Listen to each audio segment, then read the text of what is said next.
So welcome to episode 3 of the Pedals Pod. We are here back again in the Pedalabikeaway Cafe, slightly after closing time, so we sound a little bit more professional. And today we've got Dave Winderbank from Wye MTB, probably the UK's leading provider of education and mountain bike leadership coaching courses, as well as kind of a top coach as well. So with no further introduction, welcome Dave Winderbank. Good evening. Thank you for having me. That's very kind. That was quite an introduction. Well, you know what it's like. You gotta big it up straight from the start. You know, reel those listeners in so they can kind of be tempted to stay on and listen to the podcast this evening. So Windy. Firstly, as I seem to remember, and you may correct me if you're wrong, but you were first and foremost a paddler, weren't you? I was, yeah. Actually, I did start my kind of outdoor journey to being an instructor and coach in the paddle sport world, whitewater kayaking mainly. Yeah, just kind of river kind of at the bottom of our house. That's quite nice. Yeah. Fantastic. So what kind of took you from paddle sports into the world of mountain biking? You know, what kind of like really hooked you on the sport? Well, I've been thinking about this actually before the podcast took place to kind of, where did the mountain biking start? I suppose I was of the era of the like late 90s where mountain biking was sort of became more popular, and my parents basically, we lived in an amazing town. At the age of 14, decided we were going to move to this tiny little village in the middle of nowhere. And I was sort of kicking off, going, I don't want to leave my friends. Like, my social life is about to get going. And one of the deals were, we'll buy you a mountain bike so you can ride between a little village called Compton into Wantage along the Ridgeway, which is probably at a good pace, an hour and 15 minutes. And they bought me an orange P7. I was like, yes. And that's kind of where my addiction for mountain biking started. But the kayaking took over, and I kind of travelled quite extensively with the kayaking. But the coaching was always part of the kayaking. So I remember being in the scout group teaching adults how to kayak and how to put a stroke in and do a roll and so on and so forth. So my sort of process of how to coach started at that point. But it wasn't until quite a lot later, probably 2006-ish, kind of finishing university, where mountain biking became more ingrained in outdoor centres, and kind of the coaching aspect of it was starting at that point, I suppose. Yeah, so I had a bit of a hiatus of mountain bikes and then rejoined it around about, I suppose at uni I did it, so 2001, 2 was when I was showing uni. your age a little bit there. I know, my God, it wasn't black and white at that point in time. It was actually like, I still think it's not that long ago. And like, my kids are like, oh my God, you were alive in 2001. I was like, yeah, I saw the millennium. Like, I'm not that old. And they're like, yeah, you really are quite old. Always makes you feel really good about yourself. And they're like, yeah, my son's like, was it all black and white in your days? I'm like, no, it wasn't black and white. Like, everything's always been in colour, Tobes. Thanks very much. So yeah, I sort of a hiatus from mountain biking, but I suppose bikes have always kind of been my life. And I was kind of thinking about why it's still here. It's such a good little sport and so encompassing in all its kind of manners. So yeah, mountain biking but I've definitely biked now longer than I've kayaked, definitely by a long way actually. So where did you get to in your kayaking career? So I've got no understanding of kayaking. Where did it kind of like, I wasn't quite at the top of the run, so I was aspirant level 5. So there was only 5 levels, but to become a level 5 coach was few and far between. And you had to do like a massive development pathway, and it was only ever linked to national centres. So you'd have to go to Glenmore Lodge, or you'd have to go to Placid Brennan. And then a bit like kind of all national governing bodies, they started changing things around and it all got a bit complicated. So my personal kayaking got to a certain level, and then I sort of sideswiped and moved on to sort of paddle coaching and delivering of coaching and paddle education courses. But again, they sort of changed that, and it all got a bit annoying. I suppose the biggest thing for me is that you see, ironically, you see a lot of mountain bikers who are ex-kayakers, and when you talk to them, it's always about mountain biking. I can ride on my own. I can do it when I choose. Kayaking is very much, certainly river running, which I was involved in, was always water dependent. You probably always need someone in a car to like lift you up and down the rivers. And when we relocated from the Peak District down to South Wales, I was very much, I'm going to go kayaking loads. And I remember doing some pretty pushy rivers, certainly a few of them at the end of my career on my own. And I was like, my wife was like, you're asking for problems here, because no one knows you're in that gorge kind of paddling some of those they're not chunky, they were big enough to kind of kill people, if that makes sense, but not ridiculously hardcore. And then the bike took over. And I remember like my first trail centre was actually Cwm Carn, and we'd moved we'd moved from the Peak District, the amazing place in Peak, to Risca, and we were living in Teesside. And everyone I spoke to were like, "Oh, where do you come from?" "Oh, I've come from the Peak District." "Where do you live now?" I was like, "Oh, I live in Teesside." And instantly it was always like, "Ooh, Teesside in Risca." It's like, yeah, it's fine, isn't it? And they were like, "Oh, okay." But yeah, Cumcarn was literally, I'd go out my door up onto Tumbarl and Tump and then drop into Cumcarn. And I remember thinking, this place is insane. It's like dedicated off-road. The trails are wicked. You get a bit of fitness, get a bit of down. And I just, literally, it was like something sparked to my head again. And I was like, this is super cool. And yeah, proper addiction at that point in time. Definitely. So when was that about? You moved So down I to would have Cumcarn, moved kind of to Risca way? Cumcarn in 2006 or 7, around that time. So me and Jo, my wife, finished university, and then we travelled quite a bit and kind of, yeah, all over the place. And then while we were travelling, my mother-in-law was like, "Hey, do you really want to work in the outdoors all your life?" I was like, "Oh, I quite like it." She's like, "Think about the money." And I was like, "Yeah, okay, the money isn't amazing, but I do love it." So I basically retrained, finished my degree in education. So I ended up working for an outdoor college, teaching outdoor education. And when they had a fleet of bikes, and I remember picking it was a Specialized Hard Rock. I remember riding it around Cumcarn, halfway around it, going, "This is amazing." But I was like, out of a body experience going, "This bike is pretty shit. I've got no tools. I'm kind of middle of nowhere. What's going to happen if anything goes wrong?" And I remember at that point, like starting to invest in, well, maybe I will buy a pump and I'll work out how to change tyres and so on and so forth. So yeah, it was kind of, everything all came together. So it was, I think around 2006, 2007, again, showing my age. Yeah. Yeah. Yeah. And then your education, I suppose you went into education then, didn't Yeah. you, in terms of working at Gwent College? Or Yeah, something? yeah. So it was right? Collie Gwent. Yeah, So yeah. and again, the course was very historically like ingrained within the kind of outdoor. In fact, some of our coaches went there. So Tig was a student at Collie Gwent, like a couple of years before I'd gone there to work, if that makes sense. So yeah, it was a great course, but they basically got rid of the accommodation block, and that sort of finished the course because it's a very niche sport in college. So they track loads of people from all over the country, but if you can't stay there, then there's the valleys didn't drag many outdoor instructors there, sadly. So yeah, I took retirement, I call it early retirement, and then started working for Wye MTB. Early retirement in my 30s. yeah. So and people always say, "Oh, when I retire," and I'm like, I don't know if I'm going to retire because I don't really have a normal job. So I'm doing it because I quite enjoy what I do rather than thinking about going to work every day. And it is still a hassle going to work sometimes, but it's not a real job. If that makes sense.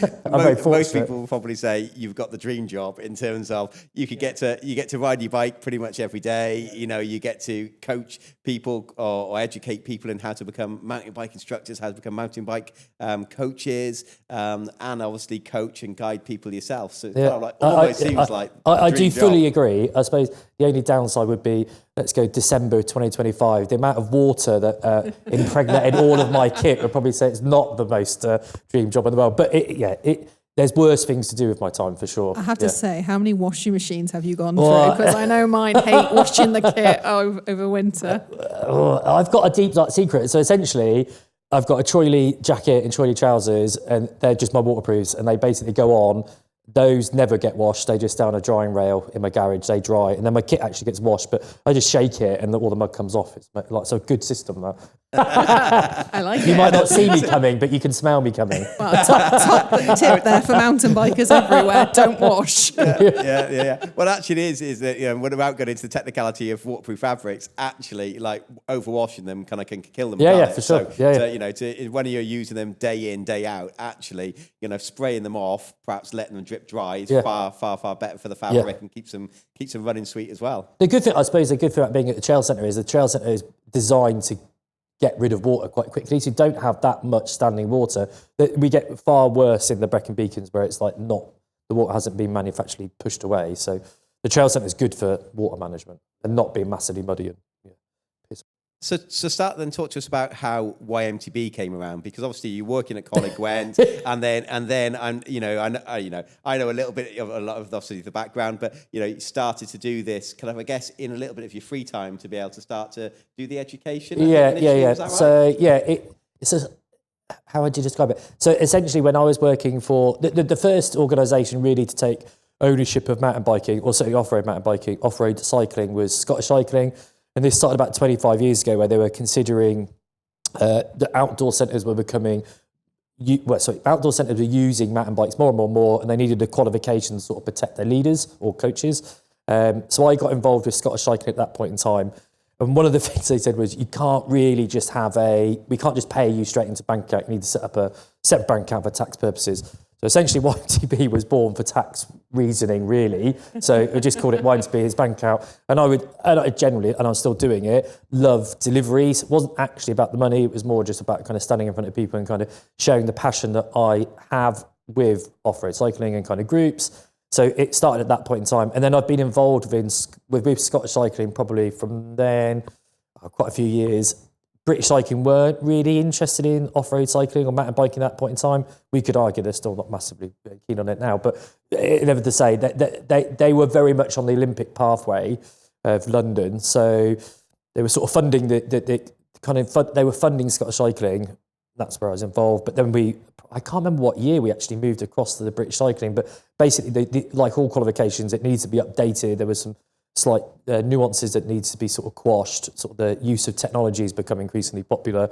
So British Cycling basically brought it back in line with kind of the national governing bodies. So yeah, since then I've been involved with British Cycling predominantly and Biking Cymru. So yeah. Because I seem to remember, because I was thinking back to when I did my first kind of coach and mountain bike qualification. I think it was around about 2009, and that was definitely British Cycling at that stage where I did the mountain bike leadership at Plaza Brennan, and then went on to do the. So that must have been one of the first awards, I think, one of the first sort of pilots that they'd run. So essentially, what Scottish Cycling did, they tried shoehorning coaching and leadership into one qualification, which was known as the Scottish Mountain Bike Leader Awards, and then it got rebranded to the Mountain Bike Leader Awards. But what we were finding on those courses, where we were we would always do training and assessment in a consolidation period. When we were assessing people, we were asking them to coach their candidates as well as guide. And what we were basically finding, we had to get amazing coaches, pretty substandard leadership, or the other way around, amazing at leading, but absolutely shocking at coaching.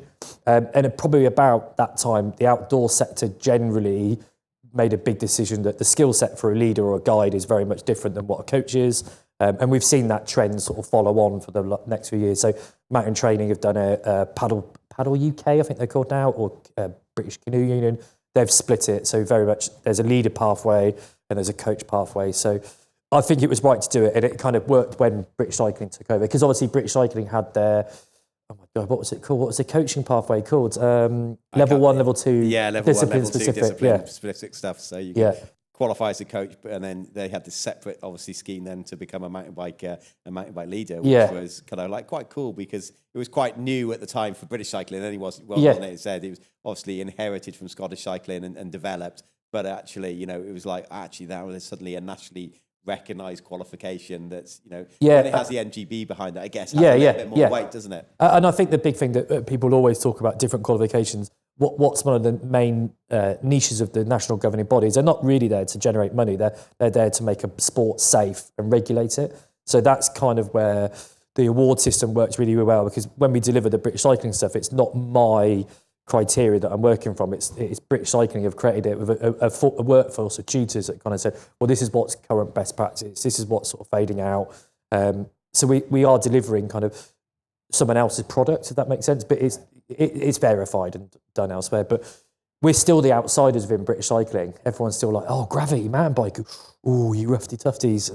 We're really the outdoors. That's just really agey there, roughy tufties. Yeah. All the kids listening to this will be like, not cool. Come on, that's still a word, roughy tufty. I don't think I've heard that since the early 2000s. Again, that is a show of your age, isn't it? When you sort of say, what was I saying to a youth group the other day? Oh, about dabbing on a trail. I was like, so we got a really techie climb. If you put your foot down, it's a dab. And they were like, look at me, gone out. And I was like, what's wrong with you lot? And they were like, what do you mean dab? Like, dab, like, ooh. And I was like, no, like putting your foot down on the trail. And they'd never heard of it. And I was like, looking up going, oh, I really am starting to get old here. And I guess, obviously, the education background came really in handy when you started then to, branch into this kind of leadership delivery and coach delivery, because I guess there's quite a lot of similarities between perhaps lecturing students and then also developing kind of, I guess not lecturing, You're educating or developing coaches and mountain bike leaders. Yeah, so certainly one of the preemptives, like the job description, was that you needed some sort of educational background for it to happen. So the college I was working at had a tutor there, and he'd actually relocated over to West Wales. Geraint, if you're listening, hello. So he went to West Wales, and I remember riding with him in Macon, going, "Oh, there's not many good mountain bike trails on the west coast of Wales." I was like, "No, there's not. There's some good surfing though, so enjoy that." So he sort of stepped aside, and I sort of took the baton, I suppose. But yeah, when I went up to Scotland, we all had to have some form of teaching qualification to like be allowed to actually do the job. So yeah, there is definitely an element of kind of classroom delivery, kind of thinking about who's in your group, thinking about learning needs, thinking about learning styles, how to get the best out of the group, how to kind of pour learning or pour resources out of people's minds, and engage them in their kind of in the learning pathway, because it is a learning pathway. There's certainly people who come onto the courses.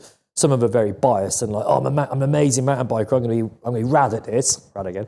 And they really struggle. They actually really struggle with it because they've come in biased, going, I'm a great rider. I'll be great. But the people that actually succeed pretty quickly certainly in the kind of off-road leader and the trail leader, are people that are outdoor enthusiasts who kind of understand risk. They understand the environmental conditions. They've got a little understanding about trailside repairs, so on and so forth. So actually those guys go through it a lot quicker than probably the outright mountain biker. They've got a bit more to do. Not saying that they can't do it, but they definitely struggle a bit more, I'd say. Yeah. And I'm thinking there's probably quite a few people listening here that go, I'd love to become a mountain bike coach or a mountain bike leader. So how does someone actually get qualified as a mountain bike coach or a mountain bike leader? What's the kind of process, and what kind of skill set and kind of, I suppose, skill level do you need to have? You touched on it about, sometimes the best riders aren't necessarily the best coaches or leaders. So what kind of is it like a prerequisite? And it's a fair comment. So I think what you probably the best thing to do, the first question or the first comment would be, let's try and differentiate between what's a coach and what's a guide or a leader.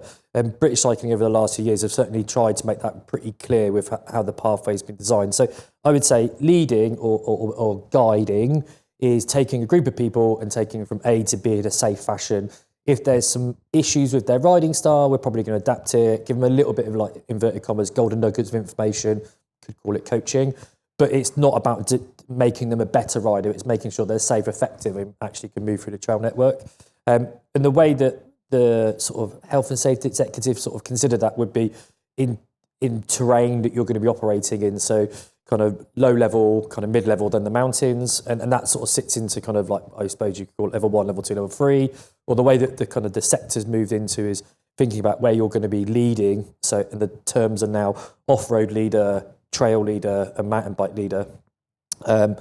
So off-road leader, like level 1, is kind of bums on seats. It doesn't have to be, but bums should be on seats. So wheels definitely don't go off the ground. Rollable features can be done quite slowly. Level 2 is a bit more of a step up. Probably the features do require you to be stood on the pedals because the bike's going to kind of drop away, but still not jumps. But you could get the wheels off the ground, but the feature is definitely rollable. So if we look at the Cycle Centre, a classic example would be the Blue Trail, and even the Red Trail, some of it has features that you could do a drop-off on, but actually if you go really slowly, the front wheel can come down the downslope. And we've definitely done that with the Blue Trail, with the Flow and the Tech line. And then the mountain bike, mountain bike leader is to kind of go anywhere, do anything. I would refer it as a commercial guide. So someone's going to ring me and go, I want to go up Snowdon. It's like, yeah, okay, I've got that ticket. So it's remote work, more than 30 minutes away from an access road. It's going to have big features in there that probably requires quite a lot of speed to get through it. They talked about gap jumps, but I don't know if that's just the criteria being a bit unclear, but it is just jumps essentially. But I don't know how many people guide on gap jumps. I certainly don't. I don't like them, but to be fair. So that's kind of the leadership pathway.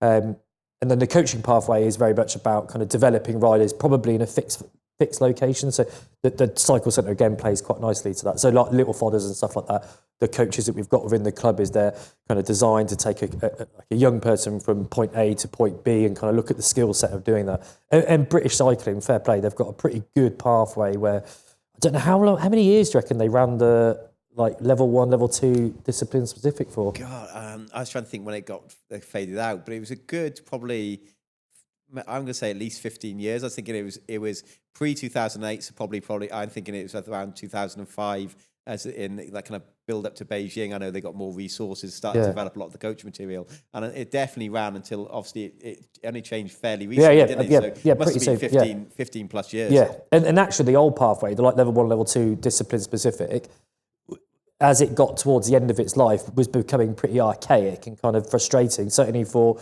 our coaches at working here, because actually you had to go through quite a long pathway to get to it, financially quite a big pathway, to get to a point where actually I'm just taking kids on kind of off-road trails, which so many people do nowadays. So it was definitely ready an update, but the old scheme was pretty revolutionary, kind of how they do it.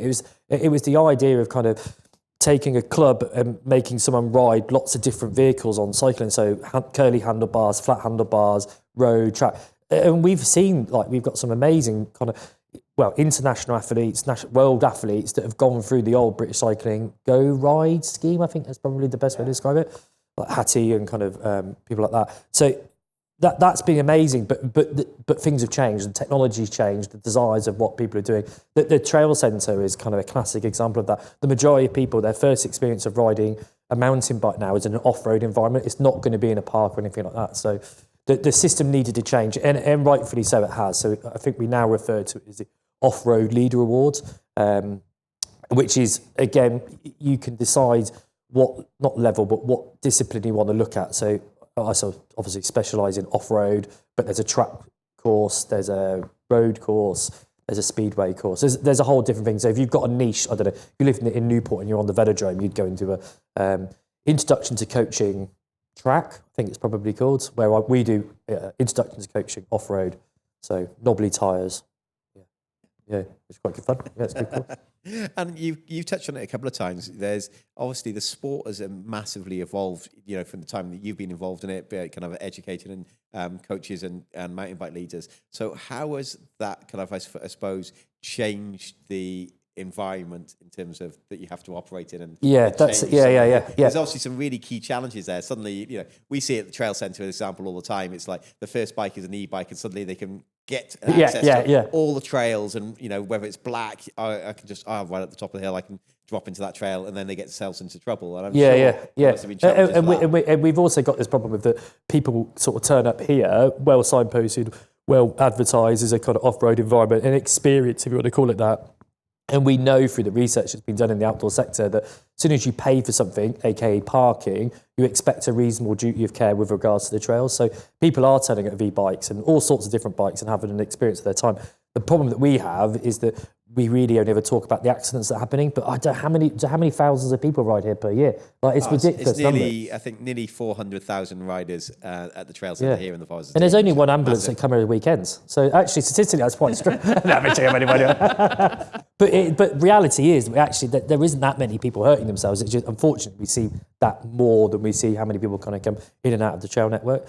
The trails, so I think the biggest, I suppose this is kind of where the addiction for me lies with regards to the education and coaching, is that things have changed. And I think probably in the 10 years, we've seen like an acceleration of kind of bike designs, the geometry, how they work, 29 wheels, gearing. And actually, I think the bikes have got a lot easier to coach on, if I'm being completely honest. Like, if we take the kind of the high fleet we've got at the Cycle Centre, the sector, white sectors, those hardtails are absolute weapons. Like, great geometry, great suspension, 1x12, dropper post. So when you're coaching someone to ride for the first time on that bike, life's really easy. Where the old school bike, like I don't know, what would you have? Is it a hot rock? Is that what they specialise, hot rock or something like that? But triple ring, 8 on the back, something that kind of went up and down, rim brakes. You're like, oh my God, no wonder people got themselves into a bit of, or no wonder people hated it. Like, this is horrible. Why would I want to ride this? And then morphing into that, we've then sort of got people like Trailcraft who are becoming professional trail builders who are just making trails that are absolutely amazing to ride. So years ago, trails were a bit lumpy and bumpy and not so nice. Launchpad and Countdown, my God, again, I don't know the statistics of how many people ride down that. Is it 7,000 a month or something? Yeah, I think there was that one trail was something like 44,000 people in a year. It's just ridiculous. Or 44,000 laps, let's put it that way. So it might not, some people would have lapped it obviously more than once. Yeah. But so the capacity of people actually riding bikes on an off-road experience is absolutely phenomenal. So we are super fortunate. Definitely. Then people talk, the heyday was in the 90s or 2000. I think we're actually probably seeing the heyday now. It's like actually recreational cyclists and British cycling fair play to them, did not appreciate recreation cyclists 10 years ago. It was only like, people only come to British cycling because of the Olympics, and you're like, or racing. It's like, well, there is a breed of people there, but I reckon if we were to go and ask the people standing outside there on a Saturday morning, how many people have raced and how many recreational, there'd be a far bigger proportion of recreational riders there. They're here to be outside, enjoying being on their own, enjoying a bit of headspace, enjoying a bit of fitness, enjoying good food and good coffee, and enjoying the social vibe that we've kind of set up in the centre. So I think mountain biking has changed, the per se has changed. I think probably the only thing, and I rave about this on our cycle courses, and again, kudos to British Cycling for this, is we have really tried to, well, I say we have, they have, tried to change the language of mountain biking. So mountain biking, if you ask someone, mountain biking, the first thing they'll say is big jumps, gnarly, flannel t-shirts, yada, yada, yada. Actually, that is mountain biking to a certain degree, but what people are really doing is we're riding off-road. We want traffic-free environment. We might get our wheels off the ground, but actually we want a bit of flow. We do want the high fives. So British Cycling are trying to change the language. The world that we're working in now is more off-road cycling. And there's so many people kind of getting on board with that idea that it's that traffic-free, you haven't got to worry about car drivers, potholes, so on and so forth. And the vehicles that we're using, these amazing bikes that are coming out on the market, are just making life loads easier. The e-bike being the classic, when there's talk about an e-bike, but my God, they're everywhere. Waiting for that, because I know that from the mountain bike leadership, landscape, but also from the coaching landscape, that's obviously been a massive game changer for people. But obviously had probably some real distinct challenges for you as an education provider, thinking about keeping people safe.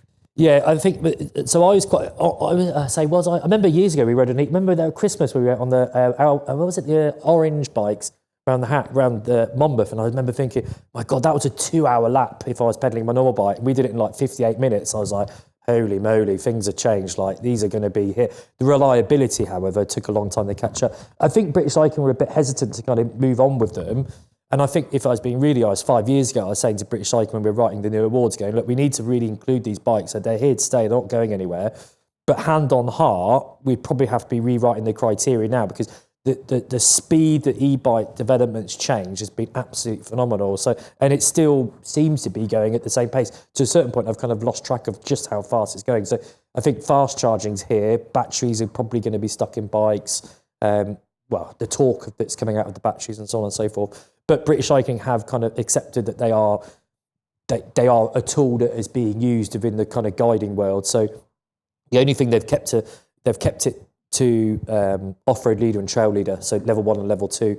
We're still accepting that the top run of the award scheme are going to be people that are potentially going to be going to pretty hostile environments, that are going to need to put their bikes potentially on their shoulders and carrying mountains.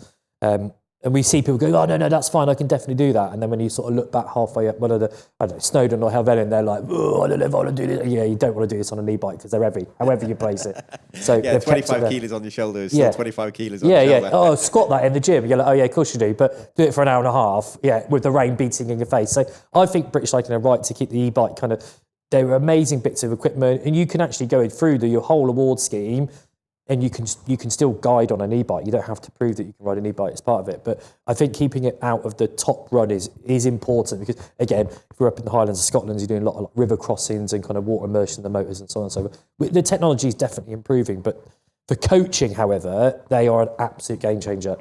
If I could kind of put people on an e-bike for a coaching session, it allows us to kind of visit all of the best coaching zones in the cycle centre as quick as we possibly can. So, yeah, they're amazing for that. Absolutely amazing. And I'm guessing for repeatability for coaching as well. That, the person get back to the top of a section of trail you practice it on really, really, really quickly, and then that allows you to be able to get more, I suppose, coaching input during that time. Yeah. I think people sort of come onto our coaching sessions thinking it's just, I don't know, watch YouTube videos of like people just doing one run, and I'm very much of the opinion like you're gonna have to practice it. In fact, you have to do purposeful practice. So you can probably do it 4 or 5 times at least.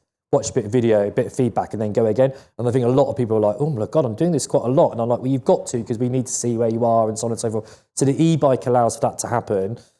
It also stops the fatiguing, because 3-hour coaching sessions quite tiring on people, certainly if they don't ride that much. Same with one-to-one session for sure. So the e-bike allows that to happen massively. Yeah, but I was thinking, back to that mountain bike leadership environment. And I guess surely there's a challenge there in terms of if an e-bike fails when you're out on a big mountain loop, you're probably, particularly if you're in a group environment, that's probably quite a challenge for a mountain bike guide. Yeah, and actually I think, so part of my mountain biking sort of products, we've got our guided element of it, and certainly when the business was sort of kicking off, we were doing the uplifted, and that was really, really popular. I remember getting loads of phone calls going, I'm going to bring my e-bike, is that okay? And you're like, well, if you want to. Like, he's going on a trailer, you're going to get taken to the top of the hill. But over the years, that sort of questioning stopped, and people were just turning up with an e-bike. So, well, that's my only bike, that's all I ride. Okay. And then actually the need for uplifted stopped occurring. And I remember thinking over a couple of winters, I was like, do we start doing more e-bike rides? Don't we do it? And it was very much on that opinion. It's like, are they that reliable that we would trust to kind of go out there? And I think what we've done and I like this sort of test and challenge. Over the years, we sort of tested ideas. We used to do 5 hours, 6 hour guided rides, but now we've pretty much decided that we're going to have a 4 hour kind of all out.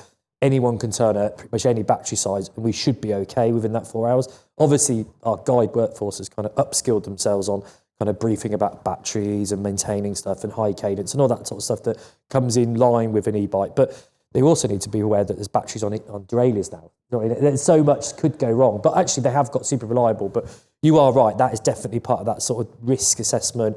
Kind of, is this loop okay for X? And doing due diligence to all the rides that we do, we all pre-ride every journey loads. We've kind of got it in our head exactly where we go. And we've got those sort of, if something does go wrong, where are we kind of, where's our contingency journey? And generally it's kind of going to be a valley kind of heading out. So yeah, they are here to stay. And actually this year we've got more e-bike guided rides than we've ever had. Sort of Brecon Beacons, Black Mountains, the Wye Valley. So they are here to stay, to a point where we're still doing a little bit of uplift, but nowhere near compared to what the e-bike market's massive. I don't know, the statistics of e-bikes sold compared to analog bikes is absolutely, you run a bike shop. Yeah. It's ridiculous. Exactly. So by default, we need to appreciate that in the future, analog bikes are going to become few and far between compared to the e-bike market. Yeah. I think we were looking at it, said we've mentioned this probably stat before, but I think it's now kind of like about 70% of new bike sales are e-bikes. Yeah. So actually it's a huge chunk of that market. Yeah. So,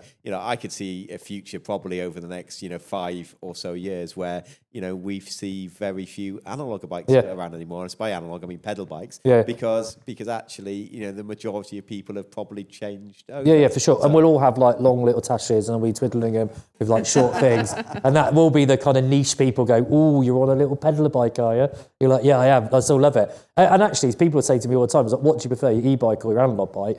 And I am fortunate enough that I e-bike, yeah. I'm fortunate I get to enter lots of different races, not very successfully, but I will enter races just for the shits and giggles. And there's an e-bike. Every race now has got an e-bike category, and I will enter in analog. I like my analog bike. I think I like the feeling of it, and that may be because I'm an old man, and that's kind of like me twiddling my beard. But I like the feel of my analog bike.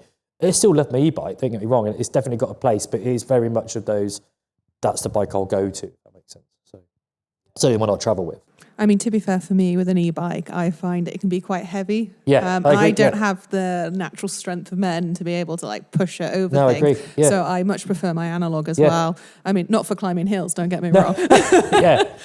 But I find actually riding down it much more enjoyable. No, I agree. I agree. And I think, again, bike designs have come huge stepping stones, leaps and bounds are kind of what they were. Certainly the e-light that I'm kind of riding at the moment is so planted and so playful on the trail.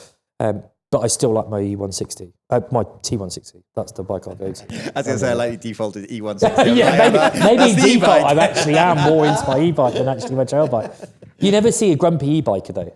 I say this to the people, like the kids in fodders, they're like, cheater, and I'm like, do they look like that? They don't look bothered by that. Like, they are loving life going up that push-up. I think that's just jealousy that there's not a tow rope pulling them up. Yeah.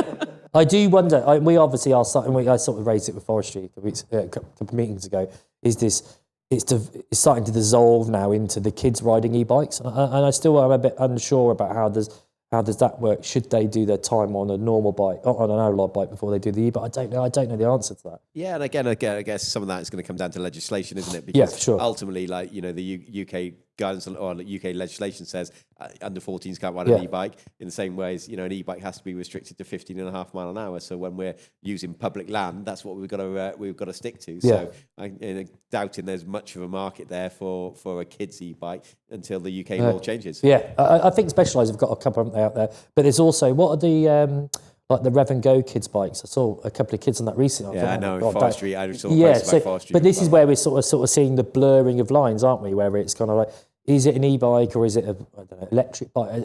Effectively, electric scooter, isn't it? Electric scooter, There's no pedaling involved. Yeah, in it. the frustration I have is like if you, not that I endorse reading BBC News or anything like that, but they refer to all like Surons and stuff like that hitting people in London as an e-bike. Well, it's not an e-bike; it's something completely different than an e-bike. It's an electric motorbike, I suppose, is a better way to say it. But yeah, and we always get that bad press, but there's never any grumpy e-bikers out there. Unless it breaks down, but that's becoming so few and far between now. I tell you what, actually, yeah. The and it came back to that piece around reliability when you're talking about going into the big outdoors. But that I suppose is the one big downside around that e-bike is that you said an analog bike, a pedal bike. Generally, you can probably get it fixed and working to be able to carry it on riding in some way, shape, or form. Whereas with an e-bike, there can be things that are terminal. Definitely. And you're going, do I really want to pedal a 25-kilo bike? I'm not going to be pedaling that up another couple of hills just to be able to continue my ride. Yeah, I suppose the way that I would consider it, if I think about like fixing a bike, it's how many links are there, no pun intended, how many links are there on a chain? And the e-bike just adds a couple more links to it. So, and we probably, years ago, bikes, oh my God, the first bikes we used to ride were a nightmare. They'd like, every time we went out, they'd snap a chain or something would bend. There was so much going on with it. And then now bikes are so, I'm going to end up regretting this all summer. Bikes are so... We're going to see you coaching tomorrow. Yeah, I know, I'm just literally crying. What's going on? When he's broken his bike. Again. But the bikes are... They're really reliable now, and like kudos to the engineers that are kind of making the bikes. They've looked at all the weaknesses that we had, and they're making some amazing. But like honestly, the fleet of e-bikes here and the hardtails, they are phenomenal bits of kit. Like they're so good at kind of what they do, and they just make people smile, not frown and go, "Oh, I've got to fix it every time." Like, yeah, that's a plus of it for sure. I suppose the only thing about e-bikes is how, what I would love, and this isn't from a kind of business perspective, but I would love it if people who are getting into the sport now on e-bikes come and did a morning of how to ride an e-bike. Because you can see it miles away. Yeah, that's big. Because obviously, like, and I think the analogy that a lot of people use, isn't it, is like you wouldn't go to a golf course without taking a golf lesson. Because you just make yourself look like a fool. You just keep missing the ball all the time, etc. But people are quite happy to pick up an e-bike and think, oh, this is my first mountain bike experience, and jump straight on the trails like they're going to be some kind of god or goddess riding it. And the reality is there's a lot more to it. So, I said, probably the first thing that should be done is like every e-bike sold comes with a coaching lesson. Yeah, I just think more just how to ride them. So you can, you get two types of e-bikers for me. You get the person who is an outright e-biker and they're new to sport. Kudos to them. They've kind of got on their bike and they're riding away. But they'd always have seat slammed to the floor because they've got a lovely dropper, and they'll always be riding in a really hard gear and just using their motor to kind of control the speed of the bike. And all you're doing is you're feeding the pocket of the local bike shop because they're fixed quite a lot quicker.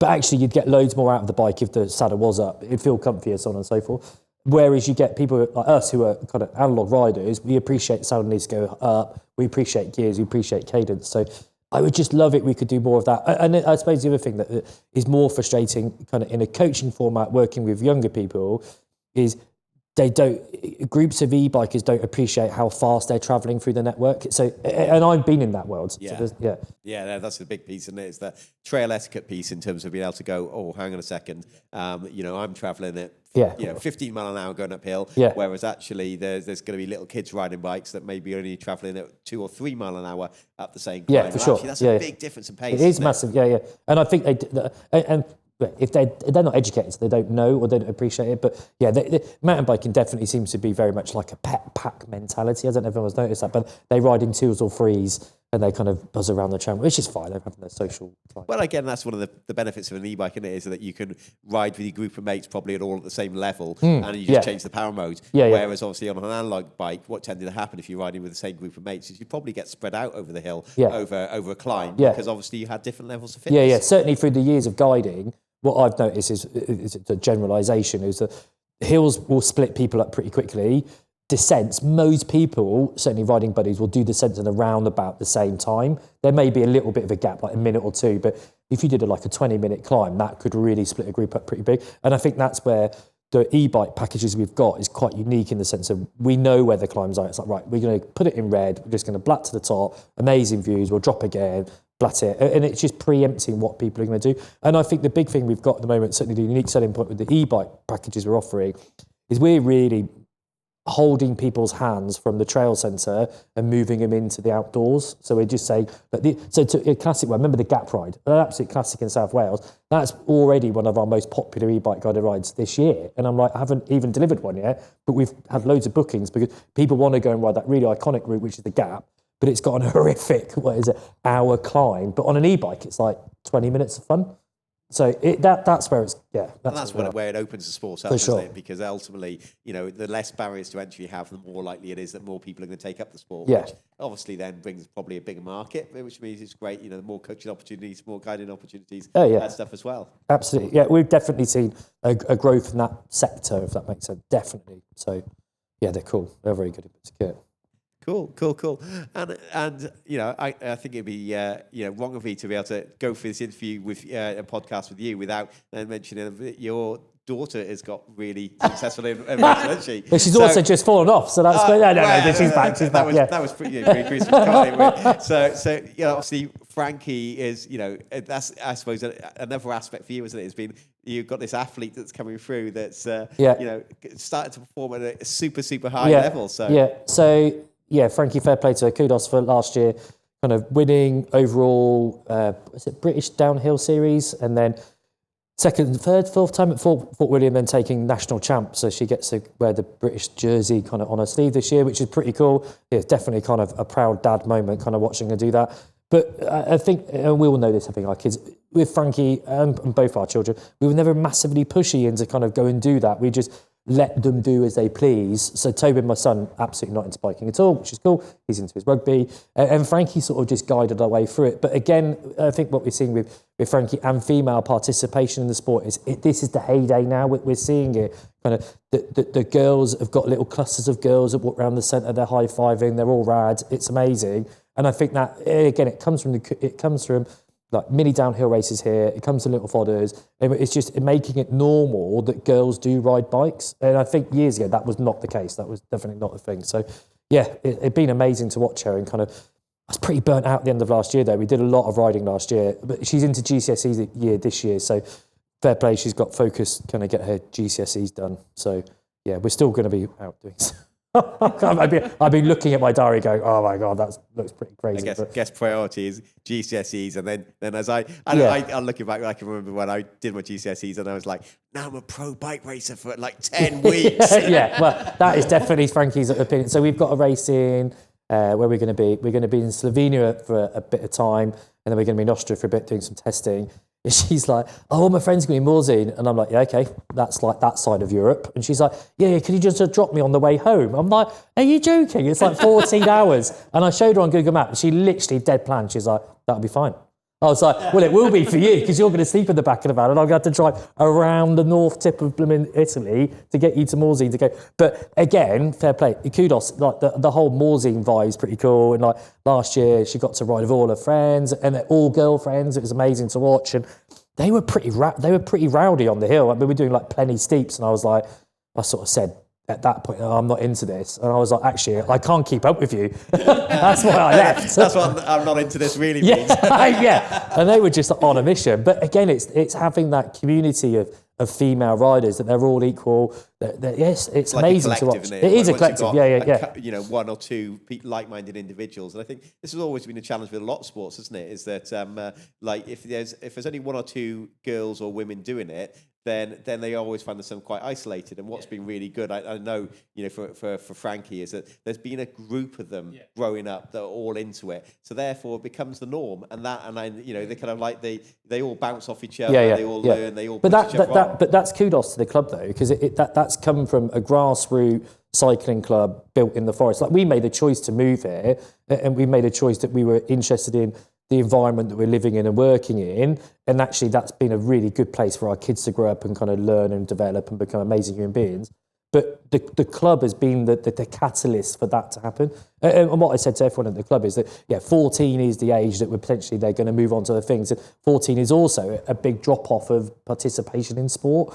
But if we've done the job right up to the age of 14, they should have enough sort of like a clan or a group to actually move on from the club and do other things. So, and we've seen that.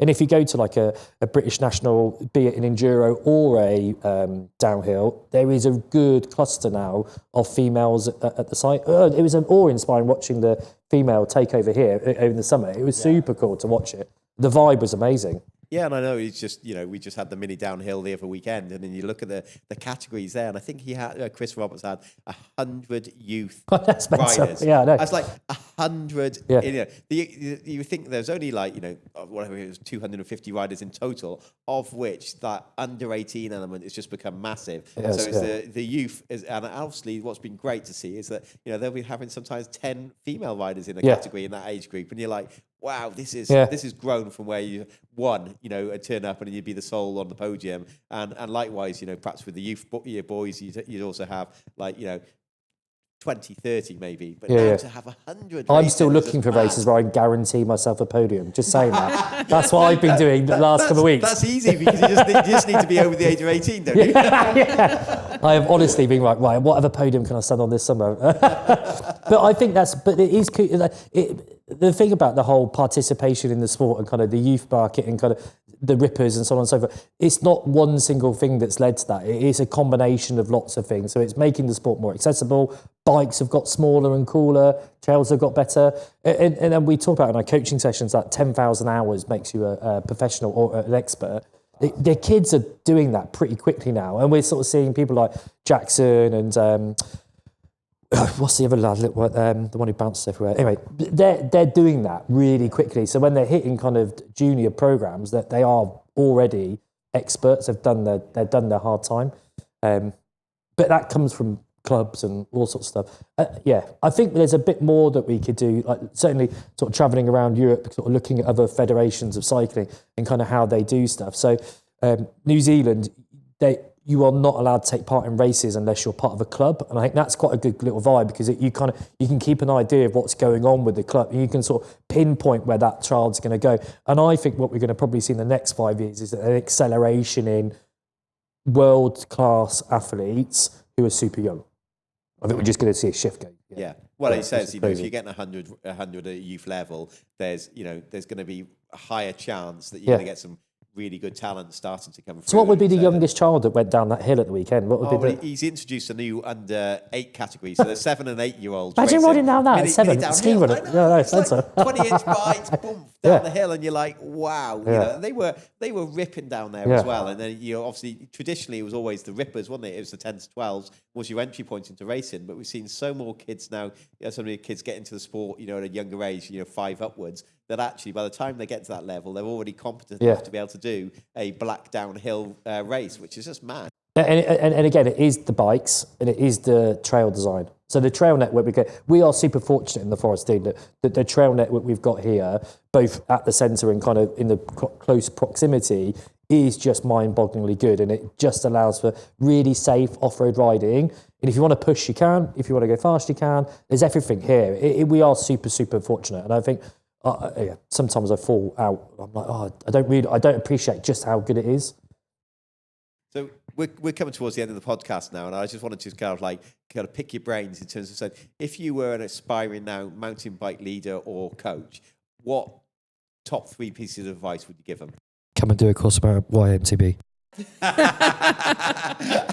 Number one, of course, that's going to be one at their top. But in terms of if they wanted to aspire to be that's fair. Coach, how what was it kind of like? What do they need to go and do?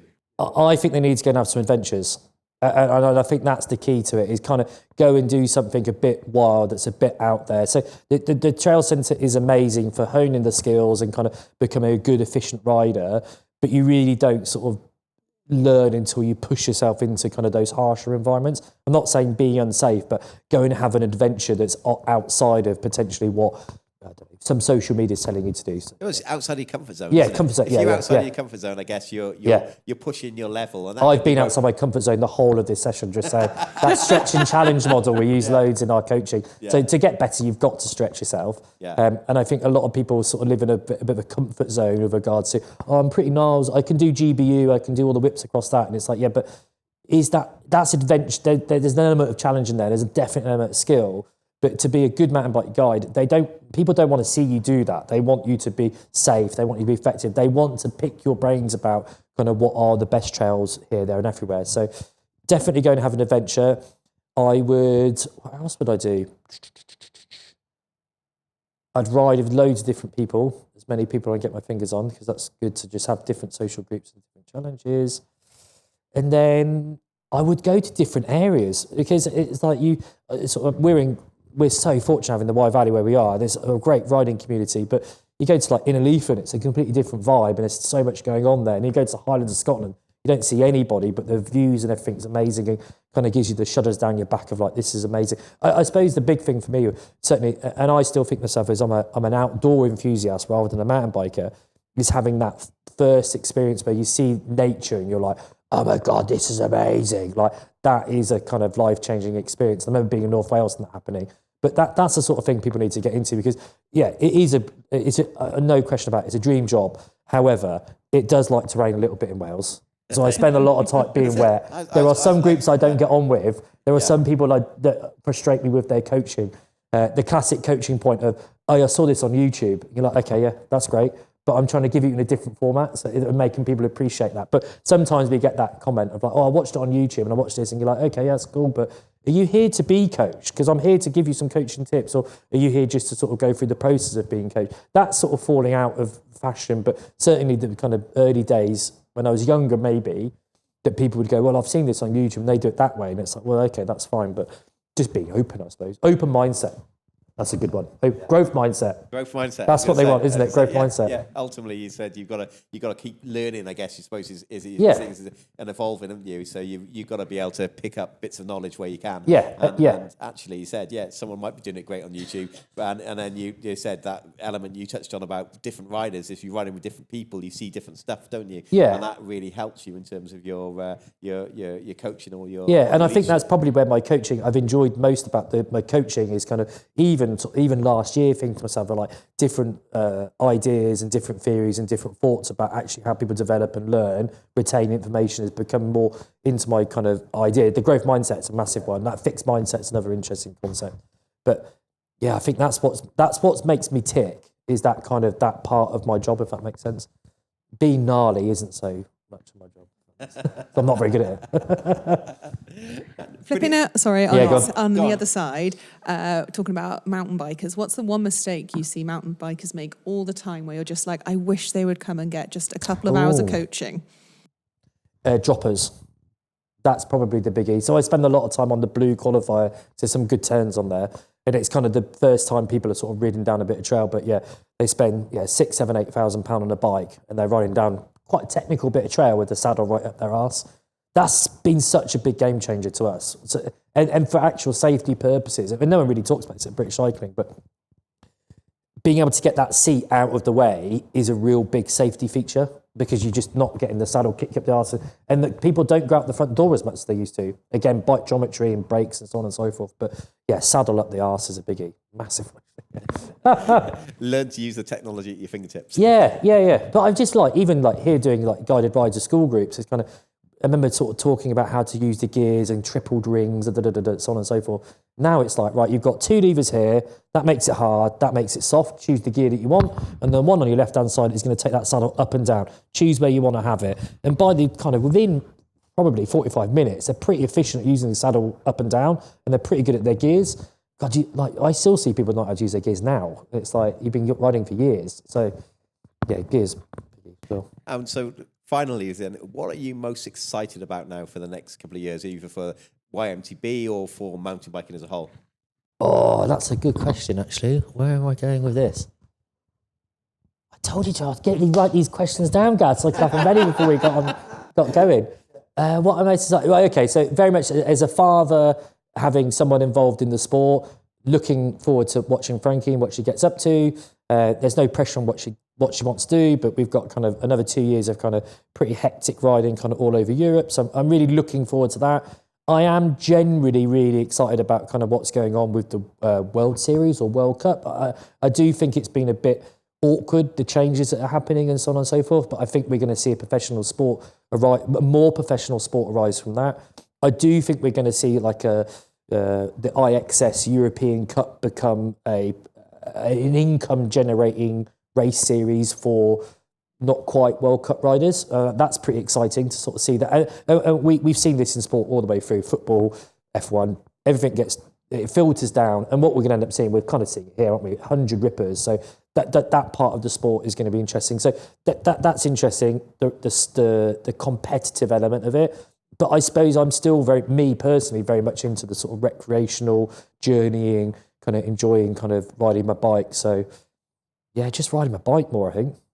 Yeah, not that working. comes from a person who gets to ride it more than most. Yeah, I know. Well. And people say, like, do you reckon you're addicted? And I was like, I don't know if I am addicted. I suppose I am addicted in some ways, but I am very fortunate I get to choose kind of when I'm going to go and ride my bike. So if it's raining, guess what, people? I don't go out and ride my bike on my own. I stay at home and chill out. We'll go to the gym, we'll go to the sauna. But if it's sunny and the trails are dry, then it's pretty hard to keep me off riding my bike. So, yeah. We are fortunate. We all are.